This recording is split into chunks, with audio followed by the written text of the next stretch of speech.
ये कहानी एक शापित देवता की है। कहानी की शुरुआत इजिप्ट शहर के पिरामिड से होती है, जो बहुत वर्षों से शापित है। अगर कोई भी इंसान इस पिरामिड को छू लेगा तो उसको अभिशाप लग जाएगा, जिससे पूरी जनता के जीवन पर खतरा मंडराने लगेगा। यही वजह है कि कोई साइंटिस्ट या आर्कियोलॉजिस्ट इस पिरामिड के आसपास भी नजर नहीं आते। लेकिन एक बार जब नासा के कुछ वैज्ञानिकों को सैटेलाइट के द्वारा एक इमेज मिलती है, जिससे उनको यह पता चलता है कि इजिप्ट शहर में एक और भी पिरामिड है जो ज़मीन के काफ़ी अंदर है। इस पिरामिड की एक ख़ास बात यह है कि ये बहुत पुरानी होने के साथ साथ 3 साइड्स वाली पिरामिड है, जबकि सामान्यतया पिरामिड 4 साइड्स की होती हैं। जब इस पिरामिड पर रिसर्च होने की बात होती है तो उस शहर के लोग धरना प्रदर्शन कर देते हैं, क्योंकि वो उस कर्ज को मानते हैं जो पिरामिड पर हज़ारों सालों से हावी होता रहा है। वो बताते हैं कि अगर इस पिरामिड को छेड़ा गया या तोड़ा गया तो इस शहर पर भारी तबाही आ सकती है, जिसको कोई भी डॉक्टर, इंजीनियर, साइंटिस्ट या आर्कियोलॉजिस्ट नहीं रोक सकता। इसीलिए सारे सिटीजन प्रोटेस्ट करने के लिए सड़कों पर उतर आते हैं। अब चूंकि आर्कियोलॉजिस्ट की टीम साइंस के फैक्ट में विश्वास करती है, तो वो गवर्नमेंट से उस पिरामिड पर रिसर्च करने का ऑर्डर पास करा लेती है। इसमें हेड ऑफ आर्कियोलॉजिस्ट टीम के डॉक्टर माइल्स होते हैं। वो अपने 4 साथियों के साथ उस पिरामिड पर रिसर्च करने के लिए निकल जाते हैं। उस रिसर्च टीम में आर्कियोलॉजिस्ट डॉक्टर माइल्स की बेटी नोरा भी होती है। इस पूरी टीम के पास आर्कियोलॉजिस्ट सेक्टर के सभी हाईटेक और एडवांस इक्विपमेंट्स होते हैं। साथ ही साथ इनको सैटेलाइट का भी सपोर्ट होता है, जो कि नासा प्रोवाइड कर रहा है। और जब एक वर्कर पिरामिड्स के बगल में खुदाई कर रहा होता है, तो जैसे ही वो अपनी खुदाल मारता है, उसकी अचानक पिरामिड के अंदर से बहुत ही हाई प्रेशर के साथ एक जहरीली गैस निकलती है, जिसके कारण उस वर्कर की मौत हो जाती है। इस दुर्घटना के बाद बाकी वर्कर्स को भी लगने लगता है कि ये अभिशाप उन पर हावी हो रहा है। फिर वर्कर्स इस पिरामिड से दूर रहने और काम न करने की इच्छा जताते हैं। लेकिन चूंकि डॉक्टर माइल्स, उनकी बेटी नोरा और उनके सभी साथी साइंस और फैक्ट्स पे विश्वास करते हैं, इसलिए वो इन सब बातों को एक मिथ मानते हैं। जब इस एक्सीडेंटल डेथ की खबर प्रोटेस्ट करने वाले सिटीजन्स को पता चलती है, तो वो लोग और भी भड़क जाते हैं। वो कहते हैं कि अब आगे और भी बुरा होने वाला है, और इसीलिए प्रोटेस्ट हाई लेवल पर शुरू हो जाता है, जिससे सिविल वॉर जैसी सिचुएशन पैदा हो जाती है। फिर अमेरिकन गवर्नमेंट का एक रिप्रेजेंटेटिव डॉक्टर माइल्स से ऑनलाइन बात करते हुए बताता है कि उन्हें ये रिसर्च बंद कर देनी चाहिए और वापस अपने कंट्री आ जाना चाहिए। अगर वो ऐसा नहीं करते हैं तो हो सकता है इजिप्ट की गवर्नमेंट उनका साथ देने से मना कर दे। उसके बाद डॉक्टर माइल्स की टीम थोड़ा डिस्टर्ब हो जाती है। उनको गुस्सा इस बात का होता है कि उनके सारे आइडियाज, सारे प्लान्स पर पानी फिर जाएगा। अब तक की उनकी सारी कोशिशें वर्थलेस साबित होंगी। डॉक्टर माइल्स अपना काम बंद करके वापस घर जाना चाहते हैं, लेकिन उनकी बेटी नोरा ये नहीं चाहती। आखिरकार वो अपने सभी साथी आर्कियोलॉजिस्ट को कन्विंस कर लेती है ताकि वो रिसर्च को आगे बढ़ाए और कम से कम वो उस पिरामिड के अंदर जाकर ये देख सके कि ये बाकी पिरामिड से अलग क्यों है और ये जमीन के अंदर कहाँ तक है। इस बात से बाकी आर्कियोलॉजिस्ट भी राजी हो जाते हैं और एक रोबोटिक कार को उस पिरामिड के अंदर भेजते हैं। जैसे ही वो रोबोटिक कार उस पिरामिड में एंटर होती है, तो वो देखते हैं उसकी फुटेज बाकी पिरामिड से काफी अलग है, जैसे कि इसे किसी खास मकसद के लिए बनाया गया हो। और जैसे ही इनकी रोबोटिक कार पिरामिड में और थोड़ा आगे बढ़ती है, अचानक से उस पर हमला हो जाता है और इनकी कार डिस्ट्रॉय हो जाती है। अब इनका उस रोबोटिक कार से कम्युनिकेशन खत्म हो चुका है।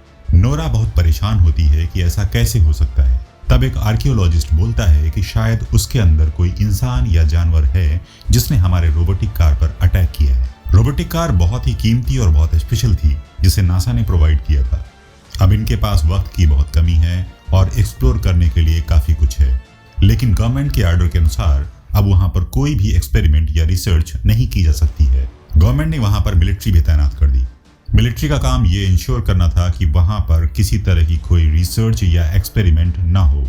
इसीलिए मिलिट्री के लोग इनको वापस जाने की सलाह देते हैं। इसके बावजूद भी आर्कियोलॉजिस्ट की पूरी एक टीम सीक्रेट प्लान बनाती है और वो मिलिट्री से छुपकर पिरामिड के अंदर जाने का फैसला करते हैं।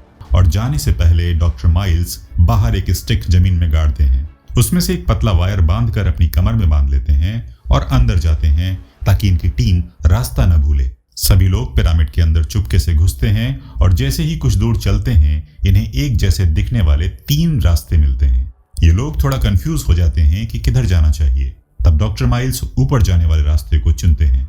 ऊपर के रास्ते में बहुत ही पुराने इजिप्टियन वेपन भी रखे होते हैं। ऊपर चढ़ते वक्त नोरा देखती है कि उसके फादर के कमर में बांधा गया वायर जिसकी सहायता से ये लोग बाहर निकलने वाले थे वो टूट चुका है। डॉक्टर माइल्स भी घबरा जाते हैं क्योंकि उन्होंने बस अकेले ही वो वायर बांध रखी थी।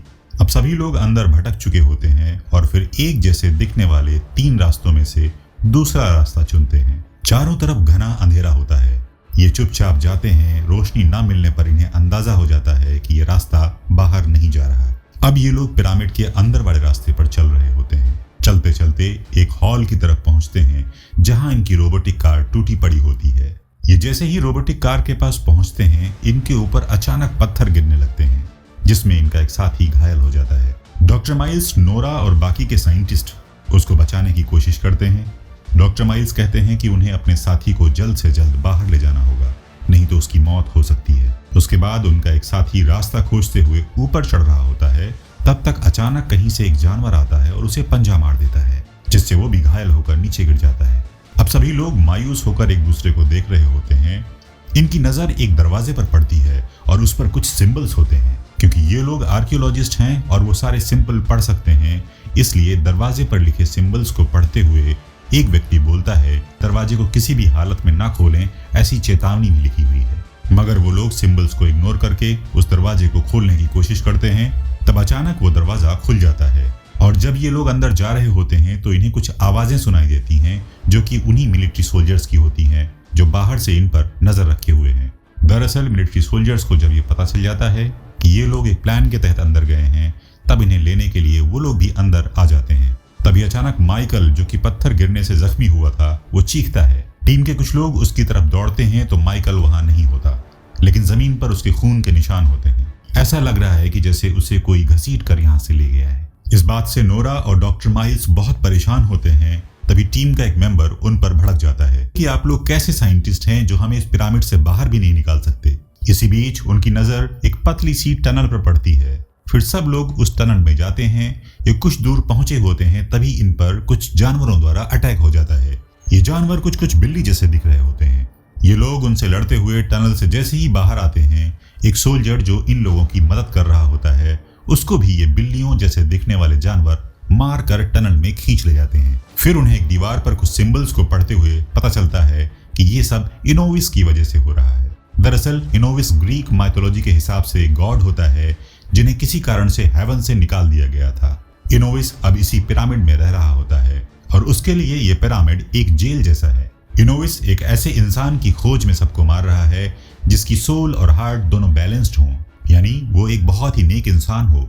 जिस दिन एक इंसान ऐसा इनोविस को मिल जाएगा उस दिन इनोविस वहां से आजाद हो जाएगा। इसलिए वो वहां पर आने वाले सभी इंसानों को मारता है। मारने के बाद उन्हें एक तराजू में रखता है। एक पड़ले में उसका दिल और दूसरे पड़ले में उसकी रूह रखता है। वो देखना चाहता है कि ये दोनों बैलेंस हैं कि नहीं। और अब तक जितने भी इंसान इस पिरामिड में आए उनमें से किसी का हार्ट और सोल बैलेंस्ड नहीं हुआ। और इधर नोरा को छोड़कर धीरे धीरे डॉक्टर माइल्स की टीम के लगभग सारे मेंबर्स मारे जाते हैं और फिर इनोविस डॉक्टर माइल्स को भी मार देता है। और उन्हें उस तराजू पर तौलने के बाद इनोविस को पता चलता है कि डॉक्टर माइल्स भी नेक इंसान नहीं थे क्योंकि उनका हार्ट और सोल बैलेंस्ड नहीं है। दूसरी तरफ डॉक्टर की बेटी नोरा भागते भागते टनल के आखिरी छोर पर पहुंच चुकी होती है। उसे रोशनी दिख पा रही होती है। वो बिल्कुल बाहर निकलने ही वाली होती है, लेकिन वो बहुत ही थकी और जख्मी होती है जिससे वो चल नहीं पा रही है। तभी उसे वहां पर एक प्यारा सा बच्चा दिखता है। नोरा को लगता है कि शायद वो बच्चा उसकी मदद करने आया है, लेकिन तभी इनोविस पीछे से आकर उन दोनों को खींच ले जाता है।